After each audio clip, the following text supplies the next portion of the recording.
Fullmetal Alchemist, uno de los animes más reconocidos y considerados por muchos el mejor jamás creado, es también poseedor de un sistema bellísimo llamado alquimia, mediante el cual se encarga de dar explicación de las extraordinarias hazañas que vemos en su serie. Este sistema es uno muy particular, incluso entre los considerados mejores del anime, porque maneja una simpleza y profundidad que parecerían contrariadas, y va acompañado con una filosofía que guía su historia, incluso tomando matices artísticos en ciertas partes. Pero antes de pasar al video, permíteme hablarte del primer colaborador oficial de nuestro canal, Instant Gaming, página posiblemente muy conocida por muchos de ustedes. Ya sabemos que el hobby de los videojuegos es un poco caro, y ya sea que quieras repartir la democracia o te acabes de ver la serie de Fallout y quieras pegarte un maratón a sus juegos, aquí tienes una forma barata y accesible de hacerlo, a la vez que puedes apoyar directamente este canal utilizando el link de afiliado que tendrán en la descripción. Muchas gracias de antemano y gracias a Instant Gaming por la oportunidad. La alquimia es la antigua ciencia metafísica y mística del arte de manipular y alterar la materia mediante el uso de la energía natural dentro del universo de Fullmetal Alchemist. Este acto se conoce como transmutación. La misma consta de tres fundamentos principales: la comprensión, comprender la estructura y las propiedades inherentes de la composición atómica o molecular del material que se transmuta, y a su vez entender el flujo y equilibrio de la energía cinética y potencial en su interior. Es decir, debes primero entender a la perfección el material que piensas transmutar, además de entender su estado, si está en movimiento y tiene una carga de energía potencial, o si está en reposo y quieres agregar tú una carga de energía. Todos estos entendimientos son el primer fundamento para realizar alquimia con cualquier cosa. Luego tenemos la destrucción. Mediante el uso de esta energía, romper la estructura física del material dejándolo en un estado más maleable para reconfigurarlo en una nueva forma, de esta manera desarmando en esencia el material para rehacerlo de nuevo. Y por último, tenemos la reconstrucción, continuando con el flujo de energía para reformar el material a una nueva forma. De esta manera se completa el acto de transmutar. La correcta aplicación de este arte requiere no solo de una comprensión completa de la química y la teoría de la alquimia antigua, sino también una especie de talento natural hacia el reconocimiento y la manipulación de los objetos físicos, con la energía que requiere niveles poco comunes de inteligencia y aptitud. A los individuos notables capaces de estudiar y practicar la alquimia se les conoce como alquimistas. Hay muchas formas por las cuales los alquimistas pueden transmutar las diversas sustancias del mundo en diferentes partes, con algunos alquimistas que transmutan a través de los 4 elementos básicos, como el agua, la tierra, el fuego y el aire, y algunos otros a través de los 3 principios esenciales, como la sal, el azufre y el mercurio. Pero el principio más básico, en la base de todos, es el intercambio equivalente. La práctica mística de la alquimia para crear objetos a partir de materia prima o transformar un objeto en otro, se cree es capaz de cualquier cosa. De hecho, la alquimia es a menudo vista como algo mágico o milagroso para los que no están familiarizados con este arte, pero es una ciencia y como tal está sujeta a ciertas leyes y limitaciones, todas las cuales caen bajo el concepto del intercambio equivalente. Con el fin de obtener o crear algo de igual valor debe perderse o destruirse. Esta armonía se consigue con un círculo de transmutación como intermediario, el medio para la alquimia y el intercambio equivalente. A efectos prácticos, el intercambio equivalente se divide en 2 leyes: la ley de conservación de la masa, que establece que la energía y la materia ni se crea ni se destruye de la nada hasta el punto de la no existencia elemental. En otras palabras, para crear un objeto que pese 1 kilogramo, por lo menos 1 kilogramo de material es necesario, y la destrucción de un objeto que pese 1 kilogramo se reduciría a un conjunto de piezas que la suma hace 1 kilogramo. manteniendo así la masa del objeto original en cualquiera de los casos. Y luego tenemos la ley natural de la providencia, que indica que un objeto o material hecho de una sustancia o elemento solo puede ser transformado en otro objeto con la misma composición y propiedades básicas de la que el material inicial. En otras palabras, un objeto o material compuesto principalmente de agua solo puede ser transformado en otro objeto con los atributos del agua, aunque no limitándose a un líquido. Mucho ojo. Recordemos que al tener una base física y molecular, puede simplemente tomar el oxígeno del agua y crear fuego, por ejemplo. Puesto que las fuerzas de la alquimia, siendo manipuladas, no son de origen humano, sino del mundo en su conjunto, las consecuencias para intentar eludir la ley de intercambio equivalente en la transmutación no son más que desastres. Cuando mucho se intenta obtener de muy poco, lo que ocurre se denomina rebote. Un efecto en el que las fuerzas de la alquimia que son arrojadas fuera del equilibrio a ambos lados de la ecuación produce grandes fluctuaciones de su propia voluntad con el fin de estabilizarse. Tomar o dar más de lo que se pretende solo da como resultado un desastre, tales como la mutación accidental, lesiones graves, pérdida de miembros, muerte o incluso perder tu alma. Para realizar una transmutación alquímica se necesita un símbolo llamado círculo de transmutación. Un círculo de transmutación puede ser dibujado sobre el terreno cuando sea necesario, con tiza, lápiz, tinta, pintura, sangre o incluso rayando en la tierra, eso da igual. Incluso puedes grabarlo permanentemente con tatuajes teniéndolo inscritos en el antemano, pero sin él la transmutación es generalmente imposible. Todos los círculos se componen de dos partes principales. El círculo en sí mismo, que sirve como conducto que centra y dicta el flujo de la energía, aprovechando las energías que ya existen en la Tierra y la materia, representando el flujo cíclico de las energías del mundo y los fenómenos, y los convierte a fines de que el poder sea manipulable. Dentro del círculo hay específicas runas alquímicas. Estas runas pueden variar ampliamente en base a los estudios químicos antiguos, texto y la experimentación, ya que corresponden a una forma diferente de energía, permitiendo que la energía que se centra en el círculo se produzca y el efecto deseado de la alquimia se lleve a cabo. En la alquimia básica, esas runas a menudo forman parte de triángulos que, cuando se encuentran de otra manera, pueden representar a los elementos ya sea de agua, tierra, fuego o aire, pero a menudo se componen diferentes polígonos construidos a partir de diferentes triángulos. Por ejemplo, el hexagrama es una base de uso común en los círculos de transmutación de runas, ya que crean 8 triángulos multidireccionales. Inscritos, por lo tanto, pueden representar los 4 elementos clásicos a la vez. Las demás runas, más esotéricas, incluyendo símbolos astrológicos, imágenes simbólicas o diferentes líneas de textos, son frecuentes y representan una multitud de otras funciones específicas para la energía alquímica que se desee liberar. Este tipo de círculos son los más comunes entre los alquimistas, aunque no es la única manera de perpetuar el ciclo de energía, ya que también existen las matrices de transmutación.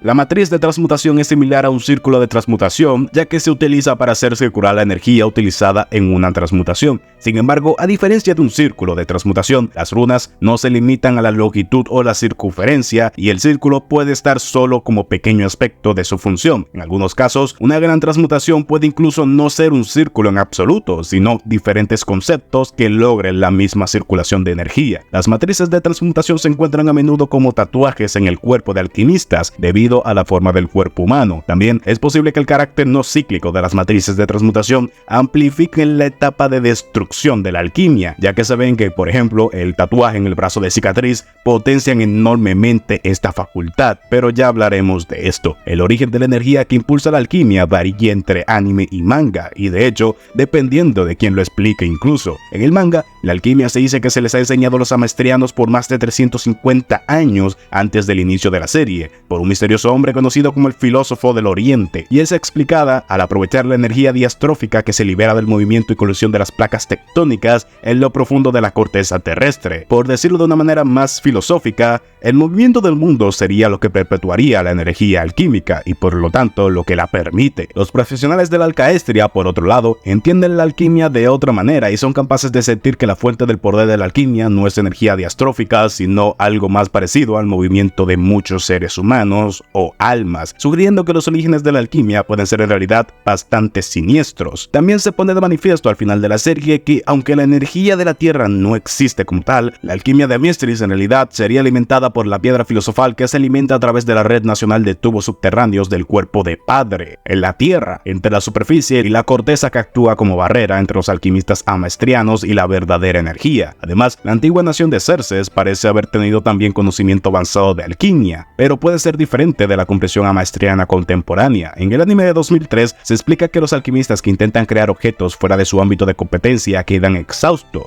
lo que sugeriría que al menos parte de la energía proviene directamente de sus cuerpos. Como ven, cada versión tiene un poco su propia verdad sobre este tema, aunque la fuente tanto de energía como de intercambios más codiciada sin lugar a dudas es la piedra filosofal. En nuestro mundo, la piedra filosofal es una sustancia alquímica legendaria que se dice es capaz de convertir los metales básicos, tales como el plomo, en oro o plata. Ocasionalmente, también se creía ser un elixir de la vida y útil para el rejuvenecimiento y posiblemente lograr la inmortalidad. Sin embargo, en Full Metal, esta es más una realidad que leyenda. Una piedra filosofal es un amplificador de transmutación a gran escala en efectos prácticos. La materia prima de la piedra filosofal es una cantidad inmensa de vidas humanas que van desde decenas hasta aproximadamente más de 50 millones. Las almas de los seres humanos se comprimen transmutadas en una piedra, dejando el espíritu y el cuerpo como subproductos, permitiendo aprovechar estos como pago para la transmutación, esencialmente quitando los límites de la transmutación al tener la moneda de cambio más importante en un intercambio, como lo son las vidas y almas humanas.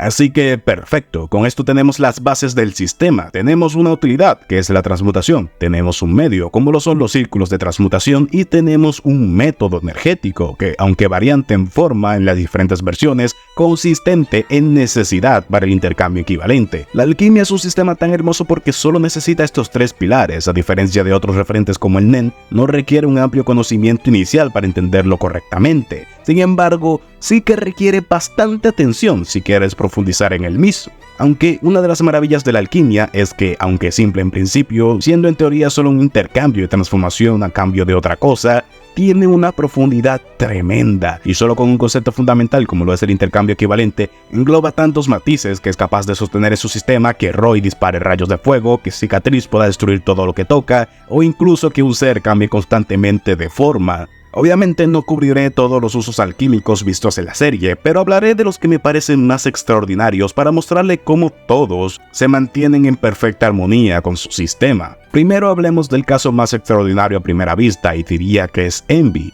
Envy es un homúnculo, un ser creado con una piedra filosofal en su cuerpo. Esta piedra les permite esencialmente realizar una transmutación sin límite, en su caso, transmutando su propio cuerpo para poder cambiar de forma. Sin embargo, ¿cómo lo hace? Vale, tiene la piedra, lo que significa que da algo de igual valor para estos cambios, que son almas al cambio de un cuerpo. Sin embargo, si Envy adoptara la forma de alguien más grande que él, al transmutar su cuerpo, estaría violando la conservación de la masa, o en su defecto, tendría que ser mucho más ligero para lograr estas apariencias. Y esta ley no la puede violar la piedra filosofal porque sí, pero esto se compensa gracias a la forma real de Envy, y es que es un puto monstruo de varios metros de alto y posiblemente toneladas de peso, así que adoptar la forma de cualquier humano no le supone un problema. Esto sumado a que así se justifica su sobrehumana fuerza, porque de nuevo, ley de conservación. Envy debe mantener la misma masa en un cuerpo mucho más pequeño, lo que implica un aumento enorme de densidad, explicando así sus habilidades de cambio de cuerpo, dando una justificación a las cualidades sobrehumanas de su fisionomía y manteniendo todo el tiempo la idea del intercambio equivalente. Otro ejemplo tremendamente curioso es los Armstrong, pero centrémonos en Alex Armstrong para este. Yo sé que están pensando que entienden perfectamente la alquimia de los Armstrong, simplemente golpean algo y esto se transforma, ¿cierto? Bueno, en principio sí, pero como dije, la alquimia guarda más profundidad de lo que creen. Porque al ser este el caso, la forma de transmutar de Armstrong violaría nuevamente una ley alquímica, y es que si Armstrong al transformar algo lo lanza, ¿de dónde vino la energía cinética para este lanzamiento? Un objeto en reposo no puede simplemente generar energía de la nada para lanzarse a sí mismo. Eso ya está establecido. Y bueno, de ahí viene el por qué la alquimia de Armstrong requiere de usuarios tan fuertes físicamente. Mediante los símbolos en sus guantes y al golpear la tierra o el material deseado, Armstrong no transmuta simplemente, sino que además agrega energía a su transmutación, concretamente la energía cinética de sus bestiales golpes. De lo contrario, el objeto no podría moverse y mucho menos dispararse solo. Y nuevamente, tenemos una explicación magnífica para las habilidades y más aún, incluso para el diseño de Armstrong. Aunque hay otro alquimista como Roy Mustang que es el caso contrario a Armstrong. Mientras que la alquimia de Armstrong es más complicada de lo que parece, la de Roy es mucho más simple, en teoría, claro. Roy Mustang, el alquimista de fuego, es poseedor de posiblemente el tipo de alquimia más aterrador visto en la serie. La potencia destructiva de la alquimia de fuego no es igualada por casi ningún otro humano en su universo. Sin embargo, curiosamente, llamarla alquimia de fuego es un poco mentir, ya que Roy no controla el fuego. Lo que hace esta alquimia es manejar la densidad del oxígeno, creando altas concentraciones de oxígeno en un área específica, las cuales, con sus guantes especiales capaces de generar chispas al chasquear los dedos,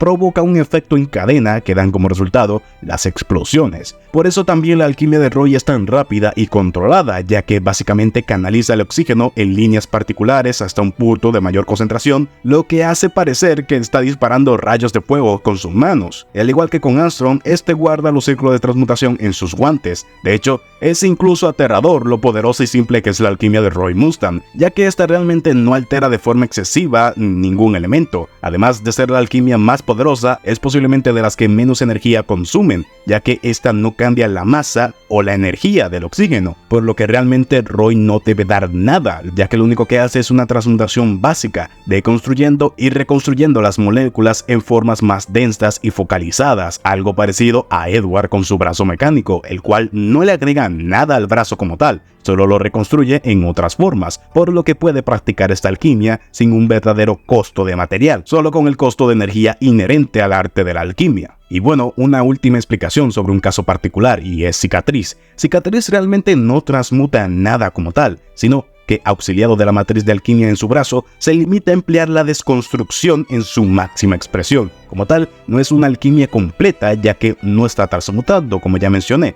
sino que simplemente aplica los primeros dos pasos, comprensión y destrucción. Aunque claro, no todas las aplicaciones de alquimia deben ser destructivas. Puede hacerse para reparar y reconstruir, siempre que se tenga el conocimiento esencial sobre la composición y el funcionamiento del objeto. Además de que, por ejemplo, Alcaestria parece tener formas de utilizarla de manera curativa incluso, aunque eso no se expande tanto. Pero no podemos cerrar un video sobre la alquimia sin hablar sobre la verdad, aquello que llamamos mundo, o universo, o Dios, o la verdad, o el todo, o el uno, y también lo eres tú. Un absoluto, un mediador, o mejor dicho, una ley, la ley que mide el intercambio equivalente. Sobre la misma verdad no sabemos nada a ciencia cierta más que esto, pero lo que sí podemos analizar es la puerta. Cualquier alquimista que intente una transmutación humana, independientemente de si fue intencional o no, viola esta ley y es citado a comparecer ante la puerta por el rebote de la transmutación y hablar brevemente con el ser conocido como la verdad delante de la puerta. Interior de esta puerta, el conocimiento puro del mundo, el universo, la alquimia y todo lo que se ve es insertado a la fuerza en la mente del alquimista, al tiempo que éste comienza a descomponerse tanto física como mentalmente, pasando a formar parte de esta corriente. Sin embargo, el alquimista a quien se le concede dicho pensamiento es proporcional a lo que se da como un peaje. A través de la puerta, por ejemplo, Edward Elric, que renunció a su pierna izquierda como peaje, vio mucho, pero su hermano Alphonse, que había renunciado a todo su cuerpo, vio mucho más. Se desconoce qué ocurre con los alquimistas cuya vida se han entregado por completo, pero sabemos que la piedra filosofal parece ser la única cosa que permite a un alquimista pasar por la puerta sin tener que pagar un precio personal, ya que paga con las almas. Si un alquimista sobrevive un paso por la puerta y es enviado de vuelta al plano mortal, vuelve sin lo que dejó atrás en forma de pago. A pesar de que la puerta parece idéntica en todos los casos, es evidente que los grabados en las puertas de piedra son diferentes para cada persona. Para Edward Elric, por ejemplo, que ha pasado por las puertas varias veces, el mural es un árbol de la vida del siglo XVII, para Celso del erudito Robert Fludd, mientras que el mural de la puerta de Alphonse Elric es un relieve de la ilustración del alquimista del siglo XV de George Ripley, la médula de la alquimia. Por otro lado, para Roy Mustang, el mural representa una versión estilizada de la matriz de alquimia de la llama diseñada por Hawkeye, la misma alquimia que él utiliza. Y para Padre, la puerta parece estar completamente en blanco, tal vez debido a su condición inhumana. Pero con esto creo que cubrimos todas las pautas de la alquimia, al menos de la teoría, porque claro, luego la práctica, la profundidad de estas reglas permite a cada alquimista experimentarla en formas completamente diferentes. Y sé que no he hablado de lo intricada que está la alquimia en la historia de Fullmetal y la estrechísima relación militar y política que tienen sus usuarios y su impacto en el mundo, pero el video no iba de eso. Si quieren un video hablando en profundidad de este tema, me lo dejan saber. Este video solo iba de su sistema y creo que ya estamos para entenderlo. Así que sin más que agregar,